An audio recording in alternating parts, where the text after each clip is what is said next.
آگے بڑھتے ہیں، اگلا سوال لیتے ہیں آصف علی کا. آصف اپنا سوال پوچھ لیجیے. جی السلام علیکم. وعلیکم السلام. میرا سوال غامدی صاحب یہ ہے کہ آج کل جیسے امریکہ کے اندر LGBT کے بارے میں بہت ایک رجحان ہے، اور ڈائیورسٹی کے اوپر لے کے آفیسز کے اندر، اسکول کالجز میں ہمارے بچوں کے ساتھ ایسے لوگ ہوتے ہیں جو کہ ایسے خیالات رکھتے ہیں، بلکہ وہ خود بھی ایسے ہوتے ہیں. تو ایسی صورتحال میں ہمیں بحیثیت مسلمان اپنے بچوں کو، خود کو، اس میں کیا رویہ رکھنا چاہیے ان لوگوں کے ساتھ؟ کیا ان کی صحبت میں بیٹھنا، ان کے ساتھ دوستی رکھنا ٹھیک ہوگا، یا ان کو سمجھانا، یا ہم کس طرح ایک اپنے بچوں کو اور خود کو لے کے اس چیز کو، یعنی جیسے ایب نارمل چیز ہے جو نارمل بنائی جا رہی ہے، تو کس طرح ہم لے کے چلیں؟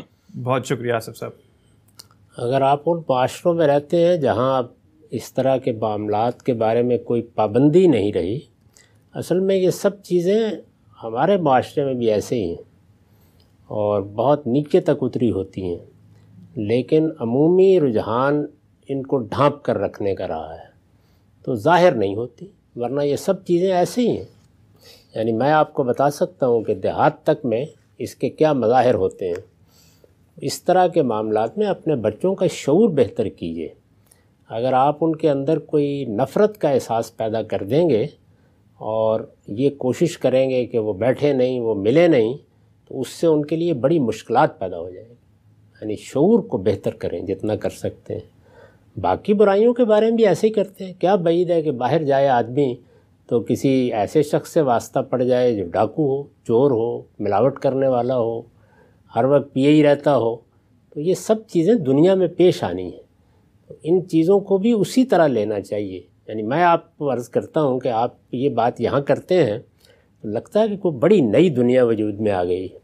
ہمارے دیہات میں، جس کو ہمارے ہاں عربی زبان میں وطی بہائم کہتے ہیں، یعنی جانوروں سے جنسی تسکین حاصل کرنا، اس کے شواہد ہر گاؤں، ہر بستی میں روز بکھرے ہوئے ہوتے ہیں. تو مجھے یہ بتائیے کہ ویسے تو کتنی کراہت ہوتی ہے اس احساس کے ساتھ، لیکن پھر کیا کریں گے؟ آپ بچوں کو باہر نکلنے سے روک دیں گے. اور وہاں دیہات میں بھی بچے جاتے ہیں، جانوروں کو چرانے کے لیے جاتے ہیں، وہاں بڑے لڑکے بھی ہوتے ہیں.